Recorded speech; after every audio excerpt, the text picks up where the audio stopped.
I always believed I had my life under control. As the chief editor of a well-known men's magazine in the United States, I shaped opinions, ran interviews with public figures, and navigated scandals with precision. Yet for all my confidence in publishing the truths of others, I failed to see the biggest lie unfolding in my own life. I was married young, divorced quickly, and convinced myself that settling down wasn't for me. My career became my only companion. I enjoyed the freedom, the money, the recognition. I never felt lonely, at least not in a way I couldn't silence with late nights and expensive whiskey. Then one day, our HR department informed me we were getting a new intern. Nothing unusual. Interns came and went all the time. Most of them looked at me with either fear or admiration. But this one walked into my office with a calm, observant gaze that unsettled me from the start. His name was Ethan, 19 years old, quiet, polite, but oddly mature for someone his age. No nervousness, no forced smiles. He simply nodded, introduced himself, and waited for instructions. Something about his demeanor irritated me, though I couldn't explain why. I assigned him basic tasks: fact-checking, sorting archives, transcribing recordings. He completed everything quickly and accurately, never complaining, never asking for favors. He wasn't trying to impress anyone, which somehow impressed me more than any eager praise could have. A week later, our creative director remarked during a staff meeting, "The new kid looks just like a young version of you." The room laughed. I dismissed it with a shrug, but the comment lingered longer than I expected. That evening, I found myself staring at my reflection, comparing features I hadn't examined in years. Same dark hair, same sharp eyebrows, same stubborn chin. I shook off the thought. Genetics were common. Coincidence happened. But then I noticed how Ethan focused when listening, leaning slightly forward, holding eye contact without blinking. It was a habit I had been mocked for countless times. A suspicion formed, unwelcome and persistent. I tried to ignore it. Instead, I became harsher with him, gave him more work, tested him, expected him to complain or break. He didn't. If anything, he seemed to be silently studying me, as if waiting for something. One evening, as I packed my things, Ethan approached my office door. He didn't step inside. He simply said, "Can we talk?" I gestured for him to enter, pretending to be indifferent. He closed the door behind him and stood still for a moment, gathering courage. Then he looked at me with a steadiness that made my pulse slow. "I think you already know why I'm here," he said. I didn't answer. Not because I didn't know, but because I suddenly wasn't sure I wanted confirmation. But the answer came anyway. "I believe you're my father." For a moment, I couldn't speak, not because I was shocked, but because deep down, I had expected those words from the very first moment I saw him. My mind flashed back to a relationship I had in college, a brief romance with a woman named Claire. We ended things amicably when our paths diverged. I never knew she was pregnant. "Who told you to come here?" I finally asked. My voice sounded colder than I intended. Ethan didn't flinch. "No one. I found out on my own. My mother confirmed it when I confronted her." The calmness in his voice unsettled me more than any anger would have. He wasn't seeking approval. He was seeking acknowledgement. "And what do you want from me?" I asked, already bracing for the usual: money, connections, a shortcut through life. But Ethan simply said, "Nothing. I just wanted to know you, to see if I inherited anything more than your face." I exhaled slowly, unsure whether to feel relieved or guilty. Fatherhood was never in my plans. I had convinced myself that I wasn't meant for it. Yet here I was, staring at living proof that my choices, or my negligence, had shaped another person's life. A part of me wanted to run. Another part, unfamiliar and reluctant, wanted to stay. I gestured for him to sit. He didn't. I won't take much of your time, he continued. I'll finish my internship. You don't have to acknowledge me publicly. I won't make things complicated. His restraint felt like a slap. He wasn't asking for anything, and that made me feel more responsible. Finally, I said, "Let's talk after work tomorrow." He nodded once and left without another word. I remained seated in silence long after the door closed.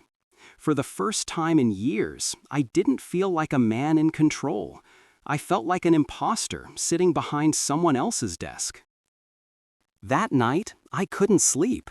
Every achievement I had ever been proud of felt suddenly insignificant. I had built a reputation for honesty and integrity in journalism, yet I had unknowingly abandoned my own son. I didn't know whether to blame fate, circumstance, or myself. The next day, I arrived early and waited for him. When Ethan walked in, I motioned to the empty chair across from me. This time, he sat. We spoke for hours about his childhood, his mother, his hobbies, his ambitions. He never once called me Dad, and I didn't ask him to. I offered apologies he didn't request. He accepted them without claiming forgiveness. Our conversation wasn't emotional, it wasn't dramatic. It was cautious, raw, and honest. There were no tears, just two men acknowledging a truth they could no longer ignore. When he left my office that evening, I realized something unexpected. I didn't want this to be a single conversation. I wanted to know him, not out of duty, but out of desire. For the first time in my life, I wasn't searching for legacy or admiration. I was searching for connection. We didn't suddenly become father and son. There were no dramatic embraces or declarations of affection. Instead, we settled into something quieter, a cautious rhythm of conversations and brief moments of shared understanding. It wasn't much, but it was more than I'd ever expected to have. I invited him to lunch occasionally. Sometimes he accepted, sometimes he didn't.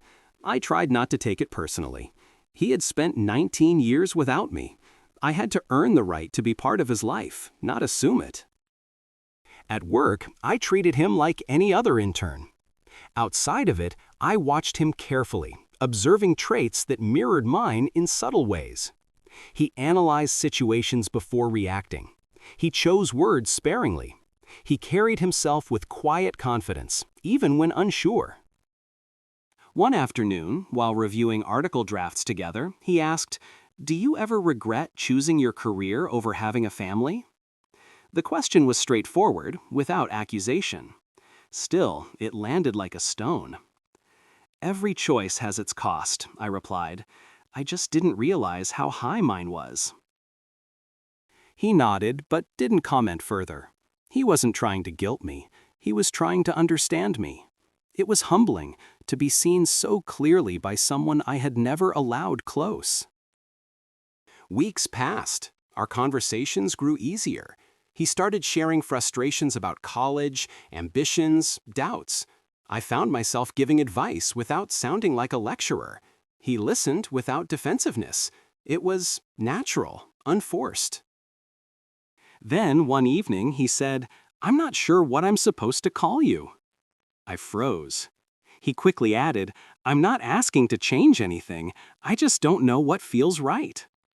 I answered honestly, "Call me whatever makes you comfortable. I'll respond either way." He seemed relieved. He didn't start calling me Dad, but he stopped addressing me by my last name. That was enough. Small progress, but progress nonetheless. I realized then that fatherhood wasn't about declarations. It was about consistency. Still, there were moments of awkwardness, long pauses, accidental interruptions, misread intentions. But unlike past relationships in my life, I didn't feel the urge to escape discomfort. I stayed. I listened. I learned. I began to reconsider what legacy truly meant, not in terms of articles published or awards won, but in terms of impact on a single person. I had spent years speaking to millions, yet I had never spoken honestly to the one person who had the most right to hear my truth. As our bond slowly formed, I began to think about introducing him to my world outside the office. Not publicly, not with grand announcements, just a quiet acknowledgement that he existed in my life beyond work hours. But I hesitated, unsure whether he was ready or if I was. One Friday evening, I asked if he wanted to grab dinner somewhere outside of our usual lunch spots. He agreed without hesitation. We chose a quiet restaurant, nothing extravagant. For the first time, it felt less like a meeting and more like something closer to family. We talked about music, books, films. He had strong opinions, but expressed them calmly. I found myself smiling more than usual. At some point, I realized I wasn't analyzing every sentence before speaking. I was simply enjoying his company. When the bill arrived, he reached for it. "I've got it," he said. I stopped him. "Let me do this one," I said. He smirked. "You can get the next one." It was a small exchange, but it felt monumental. A shared signal. We weren't strangers anymore. Later that night, he texted me for the first time outside of work hours. No introduction, no formality, just, "Good dinner, we should do it again." I stared at the message longer than necessary before replying, "Agreed." I knew then that I wanted to make up for lost time, not by forcing affection or demanding closeness, but by being present, consistently and genuinely. It wasn't about rewriting the past. It was about building something new with whatever years we had ahead. But the past lingered in the background, unaddressed. Eventually, I asked the question I had been avoiding. "Do you resent me?" Ethan didn't respond immediately. When he did, his tone was calm but firm. "I don't resent you, but I don't fully trust you either." It was honest. It was fair. I nodded. "Then I'll earn it," I said. He didn't smile or thank me. He simply said, "I'll be watching." It wasn't a threat. It was a promise. From that moment on, I carried his words with me like a responsibility. Not heavy, not burdensome, but meaningful. It reminded me that being a father wasn't a title to be claimed. It was a role to be proven. For the first time in my life, I didn't want to prove myself to the world. I wanted to prove myself to one person. And that, I realized, was the most important commitment I had ever made. Months passed. Our routine solidified into something steady. We didn't label our relationship. We didn't force emotion, but we showed up again and again. And slowly, the distance between us shrank. One afternoon, I received an unexpected call from him. His tone was unusually hesitant. "Can we meet?" he asked, "somewhere quiet." I agreed without question. We met at a small park outside the city, away from crowds and noise. He stood near the lake, hands in his pockets, staring at the water. When I approached, he didn't turn immediately. Finally, he spoke. "I used to watch fathers with their sons and feel nothing. Lately, I feel something.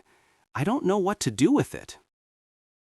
I stood beside him, keeping a respectful distance. "You don't have to define it," I said.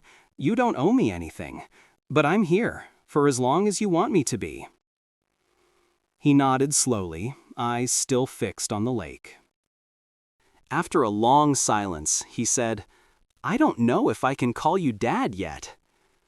I swallowed the lump in my throat. "You don't have to," I replied. He finally turned toward me. "But I think I'd like to try." He didn't hug me. Neither did I hug him. We stood there quietly, two stubborn men unlearning years of distance. But in that moment, without grand gestures or sentimental speeches, something shifted permanently. I realized then that fatherhood wasn't about blood or time. It was about willingness. Willingness to be present. Willingness to listen. Willingness to stay, even when uncomfortable. I once believed my legacy would be found in headlines, interviews, and editorials. Now I understand that my true legacy stands beside me, not as a follower, not as a fan, but as a son.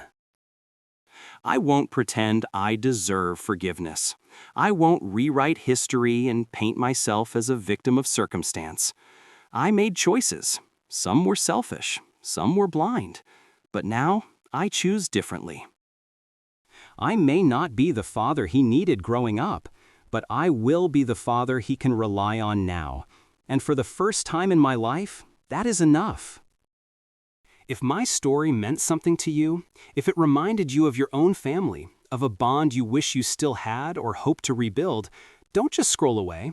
Leave a comment, share your thoughts. Tell me, would you give someone like me a second chance? And if you believe more men should tell their truth instead of hiding behind silence, support this journey. Hit like, subscribe. It's a small gesture on your screen, but for storytellers like me, it means one thing: we're not alone in this.